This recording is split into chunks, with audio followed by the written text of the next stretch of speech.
An-dalana Hody. An-dalana Hody. Fampahirizana sy fianarana soratra masina miaraka amin'ny Pasteur Andriamparany Rabelohataona.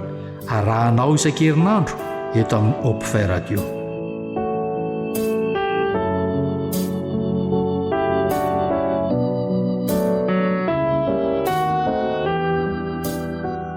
Manolotra ny ahaba amintsika mpiaino izao radio amin'ny alalan'ity fandavana An-dalana Hody ity izay no lohatenintsika.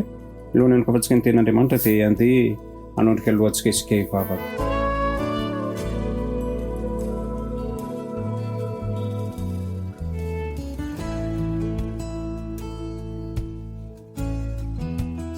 Tompo Andriamanitra eo misaotra anao fitiavana sy famindramponao ankehitrindra andreny teninao izay sokafo ny fomam-pananay amin'ny tenena amin'ny alalan'ny tsirairay avy Tompo, indrindra amin'ny alalan'ny tena koa ao ifenony fitahinao izay amin'ny alalan'izao fotoana izao. Ny anavanao Jesosy no anaovana izany vavaka izany. Misaotra Tompo. Amen.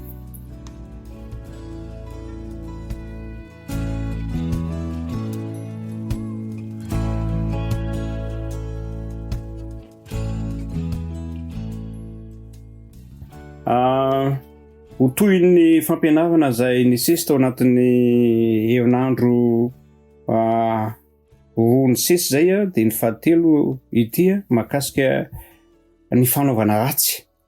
Androany tsika dia mahakasika ny hoe manao ratsy noho ny tsy fidiny.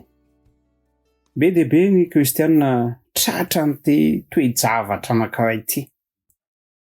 Raha ka ohatra tsika misy miasa amin'ny fotoana izay tsy tokony hiasana dia mitady fialan-tsiny antony maro samihafa.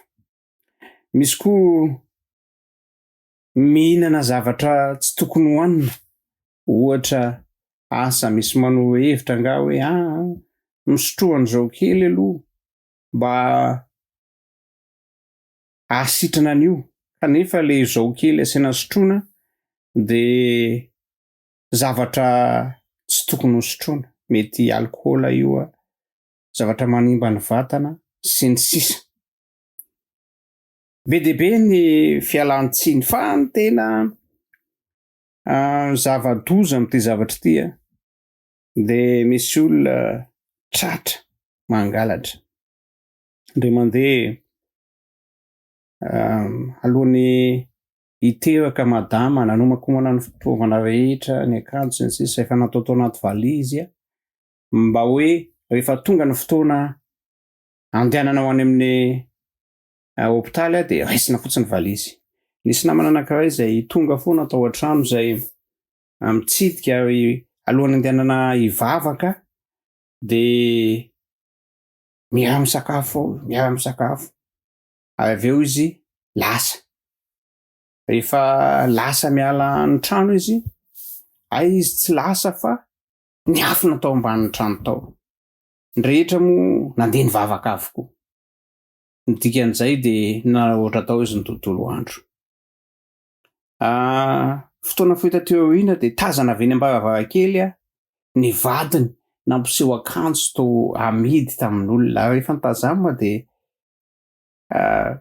tazana fa akanjo tao an-trano io akanjo. Ary rehefa nanontaniana ilay vadiny varotra ilay akanjo dia laza izy hoe amseno nitondra n'ity, misy akanjo be dia be koa ary ato misy akanjo an-jazakely be dia be koa, sao dia mba anareo. Dia natsona ny tao an-trano hoe jerevo aloha ny ao anaty valizy fa sao dia nisy nakatao ny akanjo. Rehefa nijerevana ny akanjo tao anaty valizy, tsisy tsony tao anaty valizy, lasa daholo. Ary tsy vita ny tao anaty valizy ihany fa ny entana betsaka tao an-trano dia lasa avokoa. Ilay rangahy moa tamin'izay fotoana izay dia andeha atoerana lavidavitra ary nenjehana teny amin'ny serana ny taxi bourse izy dia tratra dia nanontaniana hoe fa maninona no nalainao retsiretsy satria tratra daholo hatramina vary amin'ny gony aza nalainy. De ozy hoe satria ozy izy teo hen'ny fianakaviana fa amadika, anao famadihana de tsy maintsy mitondra vola. De nitenenina izy hoe fa maninona ianao no nanao an'izany nefa niraisina ataon'ny mpiray ny manta sy ny masaka, toy ny poalahy, toy ny mpiavana, kanefa naninona nanao an'izay? De ozy tsy fidiny. Zay zavatra izay no tena loza eo amin'ny fiainana, indrindra raha ohatra kristianina ny manao azy, satria tena mampalahelo. Ary betsaka nefa ny olona tratra de milaza satria naona ny zanako, satria izay tsy manam-bola, satria izao ary antanina ny olona rehetra voafonja de manana ny antony nanaovany ratsy avokoa. Ny namoan'olona misy milaza fa satria io olona io de tsy tiako satria izao no nataony ahy. Misy antony daholo. Ary miezaka manamarina an'izany antony izany isika.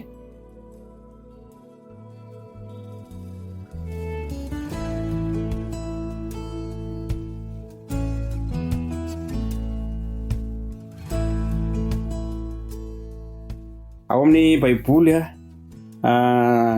tantarany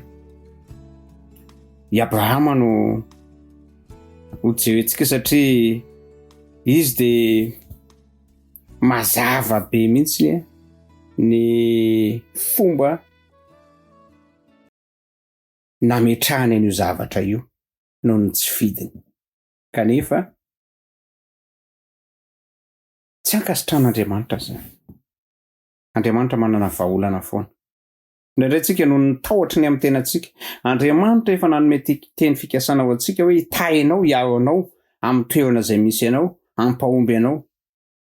De tokony tsy salasala isika. Ao amin'ny Genesis 20, ovakitsika aingana be satria mandeha ny fotoana. Ny antson'Andriamanitra ny Abrahama sy ny vain'ny tany Kanana sy Egypta. Ao Jehova tamin'ny Abrahama andiny voalohany, mandehana miala amin'ny taninao sy ny havanao ary ny tranony rainao, akany amin'ny tany izay asehoko anao, de ahatonga anao ho firenena lehibe sady hitahinao sy halehibe ny anaranao ary fitahiana tokoa ianao, ary tahy izay manisy anao fa hanozona izay manozona anao, ary aminao no hitahiana ny firenena rehetra ambonin'ny tany. De nandeha Abrahama araka izay efa nolazain'i Jehova. Efa nanome teny fikasana Andriamanitra amin'ny fiainantsika, amin'ny kristianantsika de manome teny fikasana izy. Fikio zany fa Andriamanitra tsy mivadika amin'izany toe-javatra zany. Eo amin'ny andininy 10 avy hatrany de ozy hoe dingantsika le izy.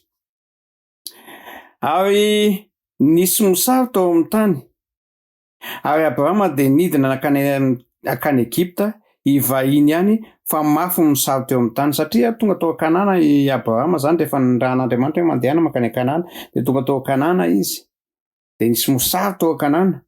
Zay aloha elana eto fa misy mosary eto. De nakany Egypta izy.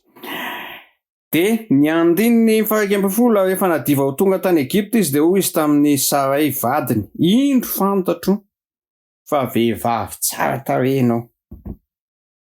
Indro fantatro fa vehivavy tsara tarehy ianao. Andininy 12 ka raha hitan'ny Egyptianina de ataony hoe vadiny io, ka ho vonony eo fa ianao kosa ho velominy. Ny aiahan'ny Abrahama zany de zao hoe ho faty izy, ka Sarai ho velona. Ho faty izy fa Sarai ho velona. Sara moa io na Sarai zany. De ozy hoe lazao amindreo fa hoe anabaviko ianao. Eo amin'ny andininy 19 somary dingantsika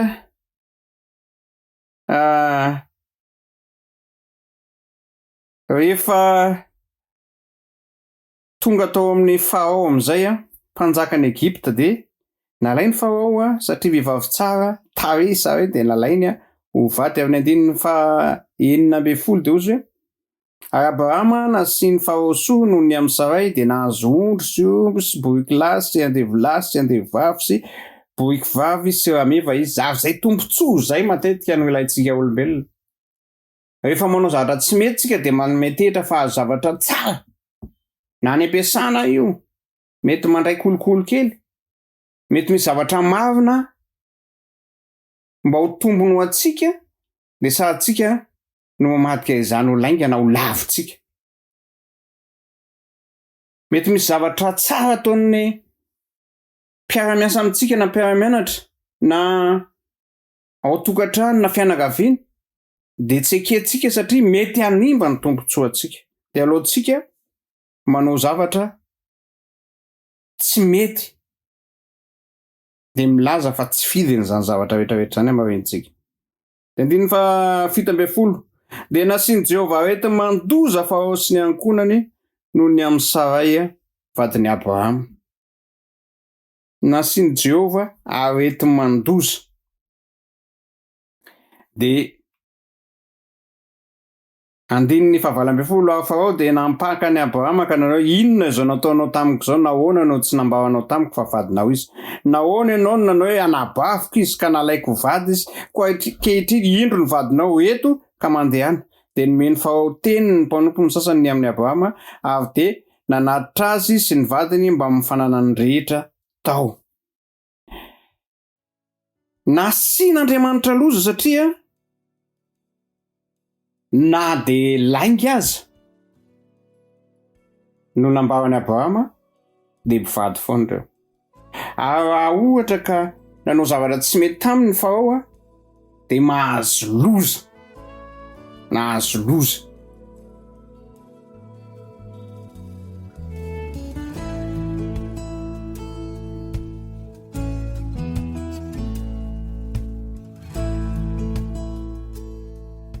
Ary ny tena mahagaga tsy nijanona teo ihany nanaovany Abrahama an'izay lainga zay noheveriny fa tsy fidiny zay satria zay ny hitany fialana. De ao amin'ny Genesis 20 manomboka amin'ny 1 de hoe ny vahiny Abrahama tao Garara de nifindra niala teo Abrahama nakany amin'ny tany atsimo ka nitoetra teo anelanelan'ny Kadesy sy Sora ary ny vahiny tao Gerara izy. Ary hoy ny filazany Abrahama ny Saray vadiny anabaviko izy de naniraka Abimeleka mpanjakan'ny Gerara nampaka ny Sara. Satria tsara tarehy Sara, efa Sara moa izy teto zany. De naniraka Abimeleka mpanjaka hoe akany Sara ho vady. 17 f'Andriamanitra nakeo amin'ny Abimeleka tamin'ny nofo noho ny alina ka nanao taminy indro fa ho faty ianao noho ny amin'ny vehivavy zay nalanao fa vadin'olona izy. Mahafaty ny maka vadin'olona. Tandremo. Ary na manahoana fanamarinana, na manahoana toe-javatra de Andriamanitra no mamaly. Ndraindray tsika mieritreritra hoe itsika no mametraka ny lalao. Tsia. Ny zavatra rehetra efa napetraka Andriamanitra mila manaraka sy mankatoy isika. Tsy mila manova ny rafitra. Diso zany ary mila miala ao anatin'izany. 14 fa Abimeleka nefa tsy mbola nanakaiky azy ka ho izy tompo hovononao koa izay firenena marina. Tsy raha lehilahy va no laza tamiko hoe anabaviko izy ary vehivavy koa nanao hoe anadako izy koa tamin'ny fahatsoan'ny foko sy ny fahadiovan'ny tanako no nanaovako izany. Soa ihany zany ny Abimeleka teto fa tsy nanantona akory any Saray aloha hatreto. 15 ahoy Andriamanitra tamin'ny nofy eny fantatro ihany fa tamin'ny fahatsoan'ny fonao no nanaovanao an'izany ary zao koa de niaranao mba tsy hanohy tamiko koa izany no tsy namelako anao anendry azy. Mahafinaritra Andriamanitra satria Andriamanitra dia miao antsika ihany koa anatin'ny fahotana rehefa tsy ninony fotsika ilay izy, rehefa tsy isika no misafidy, tsy mahafantatritsika hoe fahotana io, kanefa tafiditra anatin'ilay izy dia tsy fahadosoantsika zay. Fa Andriamanitra miao antsika. Ozy hoe zay mihitsy nahatonga na niao anao ozy Andriamanitra. Dia ozy izy. 7 ozy Jehova, ary ankehitriny avereny ny vadindray lehilahy, fa mpaminany izy ka hifona ho anao, dia ho velona ianao, fa raha tsy averinao izy, aoka ho fantatrao fa ho faty tokoa ianao, dia ianao mba amin'izay rehetra mety ho anao.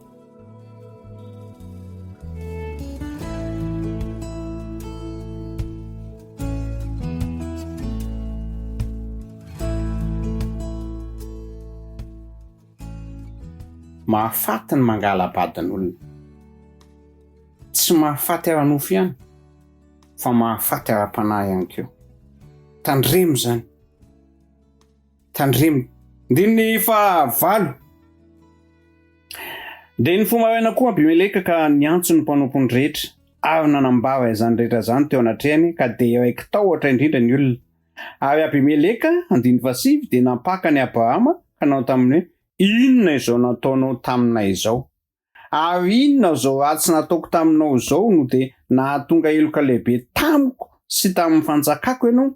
Zavatra izay tsy tokony atao no nataonao tamiko. Tsy tokony atao. Zava-doza.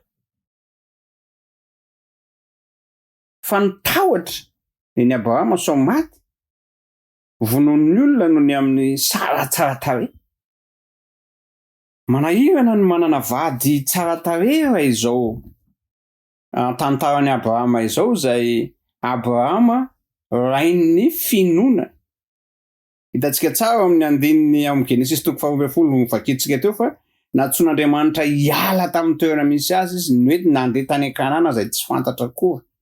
Ary rehefa tonga tany kelikely dia nisy mosary tany. Kanefa na dia rain'ny finoana azy izy dia mbola tratra an'ity fitaka ity, hiarovany teny.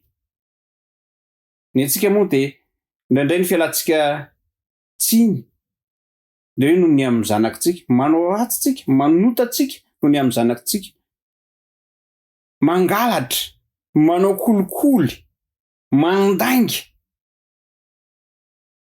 noho ireo zavatra rehetrarehetra ireo.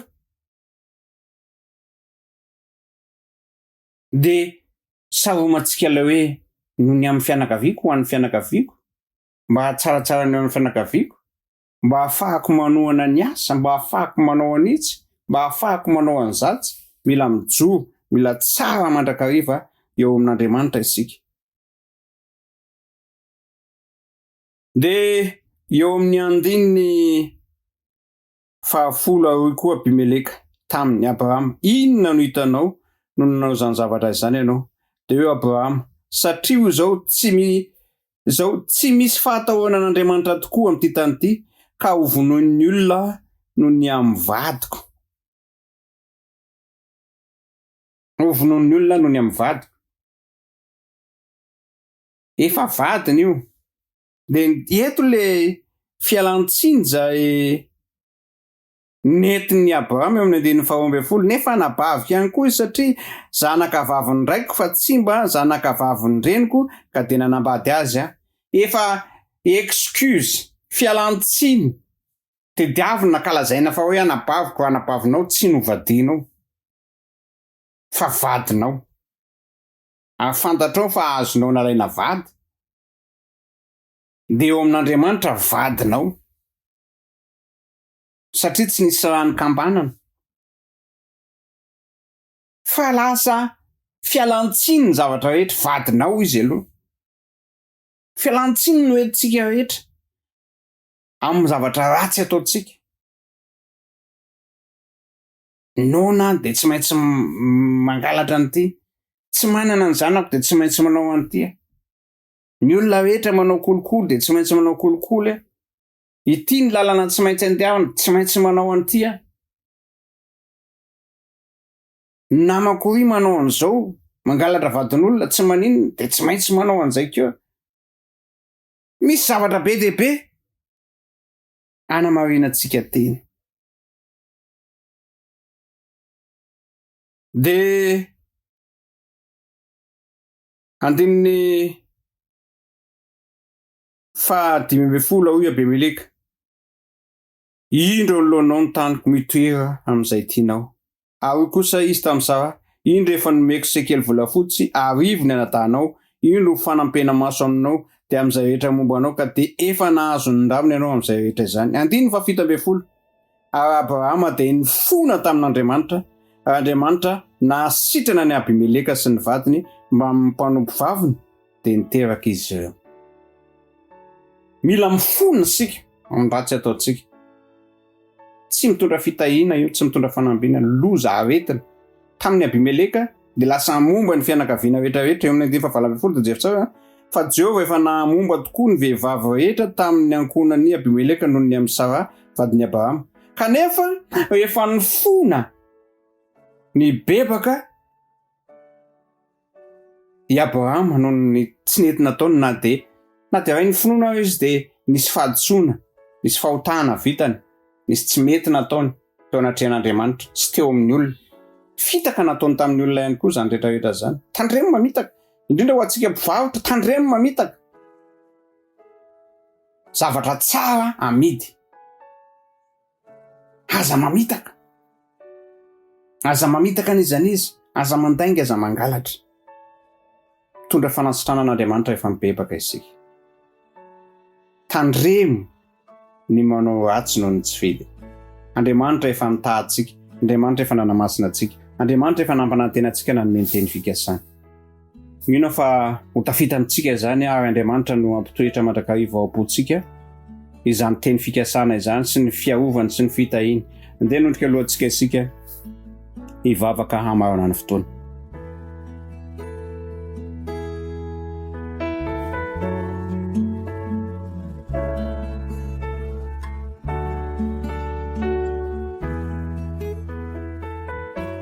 Jehovah Andriamanitra eo misaotra anao izay noho ny fitiavanao sy ny famoram-ponao. Raha mijery tokoa ny fiainanay izay dia tsy mendrika satria betsaka na dia kristianina manana finoana tokoa anatin'ny fanomponanao aho izay dia betsaka ireo ratsy, fahotana, tsy mety, vitanay nefa no hamarinay. Aoka tsy hanamarina an'izany izay fa hifona amin'izao sisa izao dia tsy hanao intsony. Tononona sy angatana aminao zany Jesosy Kristy Tompo ary taio manokana ny mpiaino rehetra izao onjam-peo izao. Amen. Dia mametraka ny mandram-peona amintsika rehetra indray ny manaraka moa zany dia izao hoe tsy manao ny ratsy satria miaraka amin'Andriamanitra. Elo matoboko.